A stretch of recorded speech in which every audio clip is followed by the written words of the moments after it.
Hello everyone and welcome to another math tutorial.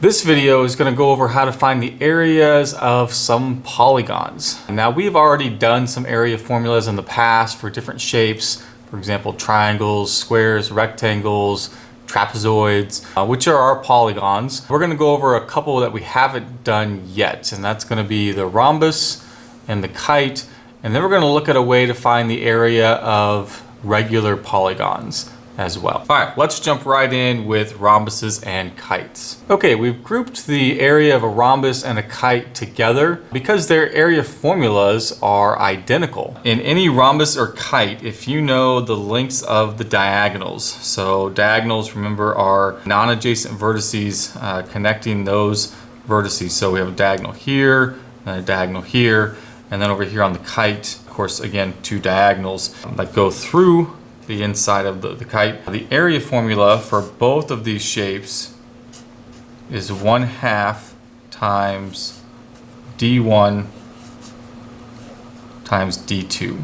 So it's simply half the product of the two diagonals. Okay, the first example problem, we are looking at a rhombus. I know this is a rhombus because I have 4 congruent sides, and so by definition that makes this a rhombus. The diagonals go all the way across, right? So this diagonal here is not 7, but instead is 14, and then this diagonal here coming all the way down is going to be this side and this side, so 10 and 10. This diagonal is 20. So with both those diagonals I can find the area quite easily. It's going to be half of 20 times 14.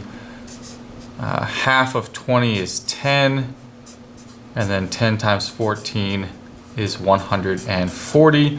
As with any area type problem, we're going to look for units. Units here are inches, so area is inches squared.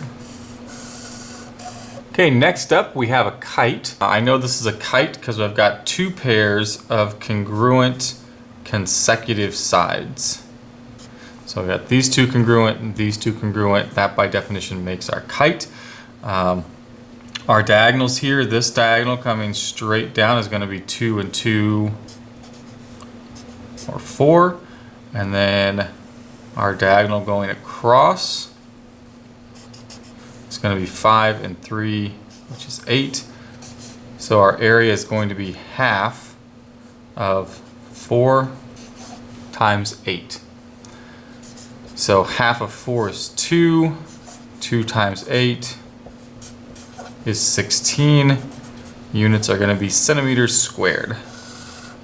All right, having seen the rhombus and the kite area examples, let's move on to regular polygons. Now, regular polygon is not a new term for us. We've defined a regular polygon before. Regular polygon is simply a polygon where all the sides are congruent and then all the angles are congruent. So that can take the form of, pentagons, hexagons, octagons, so you name it. As long as the sides and angles are congruent, we have regular polygon. Now we have one here pictured inscribed inside of a circle. Some vocabulary here. We're already familiar with radius. We know what that is, but this one is probably new. It's called the apothegm. Heard it pronounced apothegm, apothegm, apothegm, whatever you want to say. I'm just going to say apothegm. The definition of the apothegm, it's the distance from the center to any side of the regular polygon. And actually it's going to connect on the side at the midpoint of that side. So it's going to divide this into 2 congruent halves, and that's important. It's also, as we look at this shape a little bit differently, as we look at this as a triangle right here,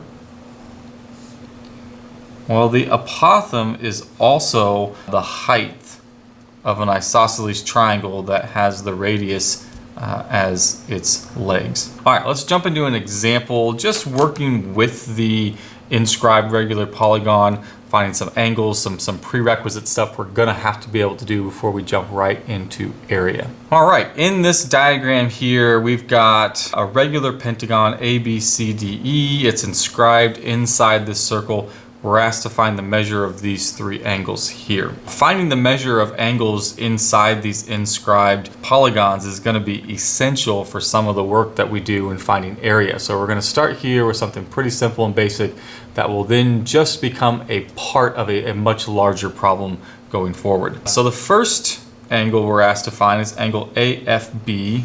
I'll just color code these here. AFB is A to F to B. We're looking for this angle right inside of there. To do that, you have to see that the radii that are drawn, so this AF radii and BF radii are conveniently drawn. The other radii to the vertices are missing, but let's go ahead and draw that in to help us see what we're going to do to find the measure of that angle. So if I draw those radii in, you notice that we have created triangles, and we've created specifically 5 triangles inside of this pentagon. And all these triangles are congruent triangles. So what that means is the angle that we're looking for is the same as this angle, etc., etc. All those angles are going to be congruent. So we can find the measure of AFB if we take the total of all 5 angles, which is going to be 360 degrees because it's the circle, and we divide that by 5. If we do 360 divided by 5, we'll find that angle AFB equals 72 degrees. Next angle we're looking for is AFG. So A to F to G, that's this angle right here. So that's just half of the angle we found. This apothem line, this blue line right here, is actually bisecting that angle of the isosceles triangle. So we're just going to take the angle we found, 72, divided by 2, and we get 36. And then finally we want angle GAF. So GAF, we find that, we're going G to A to F. We're looking for this angle right here. So that angle just kind of completes the 3 angles of this triangle made up by the apothem and the radius and then part of that chord right there. And so this angle is going to be 180 minus 90 minus 36, which is going to be 90 minus 36, which is going to be 54 degrees. Okay, we're now ready to talk about how to find the area of a regular polygon. So to do this, we've got some variables that are going to be defined or introduced into the work. I'm going to do a little bit of a build up to how you get this formula, where it comes from. We've got the side length of this polygon S. We've got the apothem right here, A. And then I won't trace this one out, but the perimeter, the distance around the whole thing, P. So we're going to write an area formula in terms of these variables, maybe a couple different area formulas to show you. Now to do this, I'm going to start with something that we know. And what do we know? We know how to find the area of a triangle. So let me just trace out one of these triangles here. Let's find the area of that triangle. Now, we know that the area formula for a triangle is 1/2 times its base times its height. Now, it just so happens that the base and the height in this triangle are the same measurements that we see in this triangle. They're just redefined different variables to correlate to the problem at hand. So here, the base of this triangle is S, the height of this triangle is A. So if I rewrite this formula, we could say that the area of that triangle is 1/2 times S times A. 1/2 the side length times the apothem would give us the area of that triangle. Now, we don't have just a single triangle, we have lots of triangles. Now in this particular picture, it's a hexagon, so we have 6 triangles. But we want to make a general formula, right? This could be a pentagon or a heptagon or a dodecagon. There could be more triangles inside here, is kind of the idea. So we need a formula to account for any variant of number of triangles that we see. Let's just say polygon has n triangles? Well, if the polygon has n triangles, well, then the area of the polygon would be the area of the triangle, 1/2 times s times a, and I'm going to multiply that by n, number of triangles that there are, right? I want to find the area of one triangle right here and then multiply it by the number of triangles that I see, n. That formula will work, okay? You can use this formula to find the area of a polygon. You're often going to see this rewritten and condensed a little bit. If I take these two variables right here, which is the length of a side s times the number of triangles, which is also the same as the number of sides that we see. It just so happens that s times n is simply the perimeter of the polygon. So I can rewrite this formula one more time to be area equals 1/2 times the apothem times the perimeter. That is typically the formula that you're going to see. That's what we're going to try and use in the three example problems that I have going forward. Okay, I have 3 example problems to walk you through for finding the area of these regular polygons. Each one is a little bit different from what the given information is. I would say, tell you that you need a calculator for all of these problems. And also just a bit of word or caution going forward. These problems are going to require us accessing plenty of former material that we have learned in the past in order to find some of these links that we need to find area. Okay, all that said, let's get on with this problem. So finding the area of the regular polygon, the formula for area is 1/2 the apothem times the perimeter. In this pentagon or polygon, the apothem is the distance from the center to the side of the pentagon, and we have that. So we know the apothem is 6.5. What we don't know is the length of the perimeter. We don't have that. But if we had that, then I would have both things that I need, and I could plug them both in here, and I could just multiply that all together. So how can we go about finding that? Well, the perimeter, the distance around this pentagon, we've got enough information to find a little bit of what we need. We could find this piece right here. So that's what I'm going to start. I'm going to call this x, and I'm going to try and find that piece right there. I can do that using Pythagorean's theorem. I could do x squared plus 6.5 squared equals the hypotenuse 8 squared. So use the calculator to help you out if you need. X squared is going to equal, so I want to do 8 squared minus 6.5 squared, and that's 21.75. Take the square root of that, and I'm just going to round to the nearest tenth. I get 4.7. So 4.7, it's not the perimeter, mind you. It's just this little piece of the perimeter that lives right there. Well, that piece happens to be congruent to this piece right here. These two pieces are the same. So if I take that 4.7 and double it, I now know that one side of this pentagon is 9.4. Well, since it's a regular pentagon, all of the sides are 9.4, etc., going around. So our perimeter P is going to be the length of the side, 9.4 times 5. So there's 5 sides. That gives me a perimeter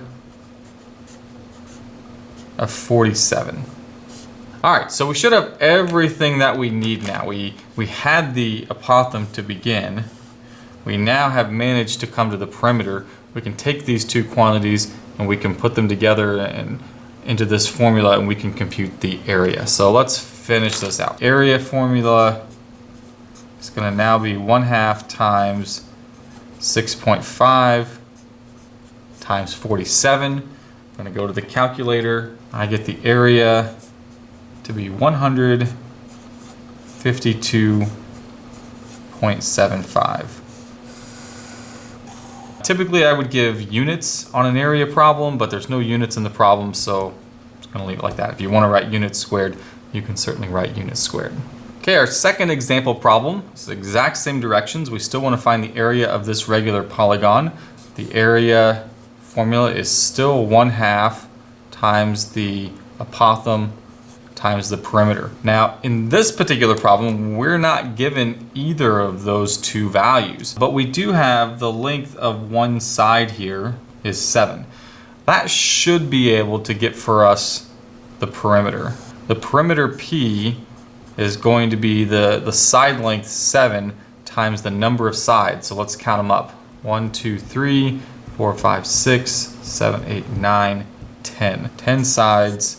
So the perimeter is 70. Okay, so that part was easy enough. We know what's gonna go there. What we don't know is what the apothem length is, so we're gonna have to find that. And the way we do that, I am going to place inside this where I think the center of this polygon is.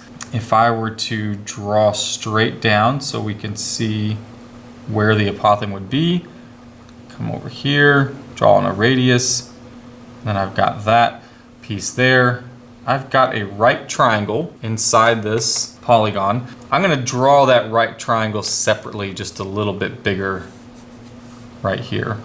Okay, that's good. Let's just blow that up. So this length on the bottom is just half the length of the side, and the side is 7. So that means this length is 3.5. The apothem, the length we want, goes from the center straight down to the side. So that's right here, and I don't know what that is. And that's it. I don't have the radius either, so I don't have an extra side here where I could use Pythagorean's theorem to do this. So we have to think back. A while ago we studied some basic trigonometry, and trigonometry allowed us to find the lengths of sides of right triangles if we knew just a single side, but we also knew some angles. So that's why we practiced finding angles at the beginning of this when we first introduced the regular polygon. So let's see if we can find some angles here. If I were to go back, well, I'm gonna draw another triangle in here so that we can see this a little more clearly. If I draw a triangle in here between two radii, like so, the question is how many triangles are there? Like how many triangles can I sketch in here? And because this had 10 sides, there are gonna be 10 triangles inside this polygon. So I can find this angle right here by doing 360 divided by 10. That angle is 36 degrees, and then half of that angle, which is what's right here, is 18 degrees. Okay, so now we're getting somewhere. We've got an angle. If you remember your SOHCAHTOA rules for the sine, cosine, and tangent. From this angle, the 3.5 is on the opposite and the A is on the adjacent. Opposite and adjacent uses tangent. So we're gonna say that the tangent of 18 degrees equals opposite 3.5 over adjacent A. So A, if I multiply A over and bring tangent back under, A is 3.5 divided by tangent 18. So A, which is the apothem, let's go to the calculator now and type that in. Make sure your calculator is in degree mode. We've talked about how to do that. 3.5 divided by tangent of 18 to the nearest tenth is 10.8. Okay, so now I've got the apothem, I've got the perimeter, I'm ready to plug these two values in. The area is half of 10.8 times 70. So on the calculator, I've got 0.5 times 10.8 times 70. And we get 378. Again, there's no units given, so we can stop right there. Okay, we're gonna go ahead and end this video with just these two examples of regular polygons. You did see the first example, which needed you to use Pythagorean's theorem. You got to see one example here, which required you to use some trigonometry to find one of the lengths that you need. And so I think that's going to be enough. That's all you're going to see as far as needing to be able to do prerequisite skills is Pythagorean's theorem and some basic trigonometry. And then of course this new area formula for a regular polygon. If you have any questions, any of the content in this video, please feel free to drop them in the comment section below. If you found this helpful, please give the video a thumbs up. Thanks for watching, and I'll see you in the next one.